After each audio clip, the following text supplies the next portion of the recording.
Brasil aumentou em 11% o volume das exportações de carne bovina em maio, na comparação com o mesmo mês do ano passado. Foram 200.900 toneladas no mês. O faturamento caiu 11% na mesma comparação, para cerca de 965 milhões de dólares. Os dados da Secretaria de Comércio Exterior foram destaque em nota divulgada na última sexta-feira pela Abrafrigo, Associação Brasileira dos Frigoríficos. A queda no faturamento tem uma justificativa: o preço internacional da proteína. O preço médio da carne exportada, agora em maio, fechou em 4.805 dólares. Em maio do ano passado, a tonelada estava em cerca de 6.000 dólares, um pouquinho mais até do que 6.000 dólares. A China segue como principal importador da nossa carne bovina. No mês passado, os chineses compraram 112 mil toneladas. Em seguida, vem os Estados Unidos, que já estão nessa segunda posição há muito tempo, e depois, em terceiro, o Chile. E o preço da tonelada segue em queda na comparação com junho do ano passado. Vamos ver os dados da balança comercial? Na segunda semana deste mês, o saldo da balança registrou superávit de 3 bilhões 120 milhões de dólares. 3,12 bilhões. No mês, o saldo é positivo de quase 5 bilhões de dólares. E no ano, positivo o saldo de cerca de 40 bilhões de dólares. Nessa toada, devemos fechar o ano, em mais de cerca de 80 bilhões de dólares. O agro tem grande papel nisso. Você já vê na sua tela o desempenho extraordinário das exportações de carne bovina até a segunda semana deste mês. Foram 6 dias úteis. Na primeira coluna, MD, é a média por dia útil, 11.720 toneladas. Isso faz o Brasil voltar aos bons tempos das exportações de carne in natura. 11.720 toneladas por dia. Isso deu, no acumulado de até agora, em junho, mais de 70.300 toneladas. E na comparação à média diária do ano passado, 61,5% de alta. Portanto, extraordinário esse número. Eu falei no preço da tonelada, vamos ver. Em maio do ano passado, superou até 6.000 toneladas. Em junho, 6.826 toneladas. E agora, neste junho, 5.144 dólares a tonelada, queda de 24,6%. Então, o Brasil aumenta extraordinariamente em volume, mas faturamento nem tanto. Boa tarde, João Pedro Cuti Dias. Boa tarde, Zé. O que mostra, primeiro, é a questão do volume, né, Zé? O Brasil cada vez mais se firmando muito acima dos demais produtores, como o maior exportador de carne bovina. Outra é a volta dos chineses. Os chineses estão comprando mais de 50% da carne nossa. A briga que tem hoje é a questão do preço. O chinês chegou a pagar mais de 6.500 dólares, agora está brigando em cima de pouco a mais que 5.000 dólares, 5.140. Acontece que não existe carne no mercado mundial nesse preço, fora o Brasil, e em volume e em preço. A nossa arroba hoje, que o frigorífico paga, Mato Grosso, é menos de 42, 44 dólares por arroba. Com o dólar em baixa, menos ainda, né? É uma das razões que cai o faturamento, quando a gente pensa em termos de faturamento em reais.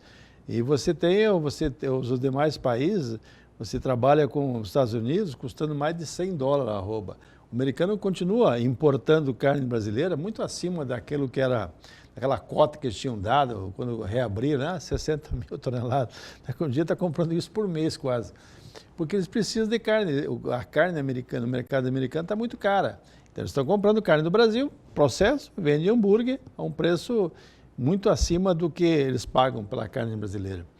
Como tem uma oferta muito grande de carne de vaca, de fêmeas nesse momento, especialmente porque a questão da mudança de ciclo na pecuária, os frigoríficos, para eles está bom. Para o pecuarista a situação é meio complicada, porque você vê mesmo com a redução do preço dos insumos da alimentação, que responde por 30% do confinamento, e mesmo com a redução do preço do boi magro, que caiu bastante em relação ao que era no passado, mesmo assim os confinadores estão meio receosos de assumir posições, porque aquele mercado a termo que sempre existiu, parece que está meio congelado. Não se tem notícia de frigoríficos amarrando o preço para setembro, outubro, novembro. Então, o mercado a termo, aparentemente, o pessoal desaqueceu.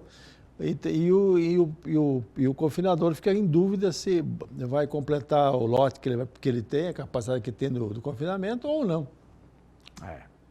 João Pedro, também foi extraordinário o volume do frango, né? Carne de frango. Vamos dar uma olhada nas exportações de carne de frango até a segunda semana de junho.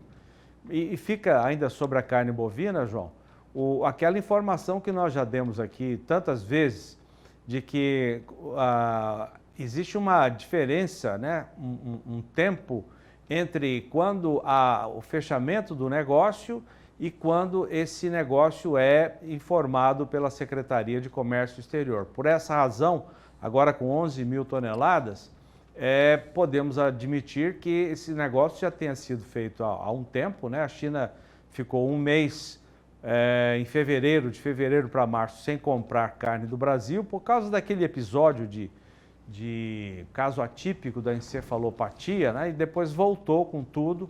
E agora nós estamos sentindo essa volta com o apetite dos chineses. Não sei se o caso do frango não deve ser esse, mas é extraordinário. Mais de 27 mil toneladas por dia, 162.400 toneladas importadas e o aumento de quase 43% em relação à média de junho do ano passado, João Pedro. O que será que aconteceu? O frango do Brasil está em alta aí. E que bom que essas notícias de casos de gripe aviária fora das granjas, né, apenas com aves migratórias, silvestres, isso não tenha atrapalhado o nosso comércio internacional. Esse mercado nosso, em termos de avicultura no Brasil, é top de linha. Você tem a melhor tecnologia do Brasil. E tem uma organização muito sui generis, que é a questão da integração. Hoje você vê nas granjas brasileiras quase que um regime de hospital. Para você entrar numa granja exige uma série de cuidados para permitir que as pessoas entrem. E está certo, tem que fazer isso mesmo. A questão da gripe aviária hoje está restrita a 30, 40 animais que morreram, especialmente no litoral brasileiro. Acho que o Espírito Santo, o local que tem maior número de aves que morreram lá. E é uma doença perigosa. Agora, o Brasil, por não ter caso nenhum em áreas e na produção comercial de aves, ele não sofreu nenhuma sanção. Aparentemente, não se fala em nenhum país do mundo que restringiu as importações do Brasil. Associado a isso, você tem o mercado halal, que é um grande mercado, em que o Brasil tem muita frigorífico e o Brasil tem uma tradição no mercado internacional de responsabilidade sanitária, comercial. Nós temos dificuldade em infraestrutura, concordo, isso é uma das razões que atrapalha o Brasil. Mas no resto, a turma que trabalha, né, no setor é muito profissional e mostra isso pelos números. Né? Vamos ver agora rapidamente suíno, não sei quanto tempo nós ainda temos, João Pedro, mas a carne suína também teve um bom volume, 6.450, 38.700 toneladas, 62%, tivemos um bom volume, bem acima da média que temos mostrado aqui, João Pedro. O que chama atenção é o percentual, né? Você não está aumentando 10%, 5%, está aumentando 60% em média diária em relação ao mesmo ano do ano passado. Ou seja, o Brasil se consolida hoje como um grande player. Nós não somos o primeiro em suíno, devemos ser o quarto maior exportador, mas a tendência é que o Brasil vai ocupar espaço, porque nós temos uma estrutura muito bem montada na produção de suíno e nós temos 70% do custo desse suíno, chama-se milho e farelo de soja, basicamente a alimentação. O Brasil também tem essa vantagem. Tem a vantagem também da questão ambiental. Nós hoje a suinocultura brasileira está se desenvolvendo muito no sentido de usar racionalmente esses resíduos, lavagem de água de lavagem, as fezes, etc., fazendo adubo orgânico ou fazendo fertirrigação. Então, enquanto que o europeu congela isso, e agora nesse momento chega o verão europeu, com certeza em muitas regiões deve ter um cheiro não muito agradável, nós não, nós estamos fazendo um trabalho de uso desses resíduos para adubação.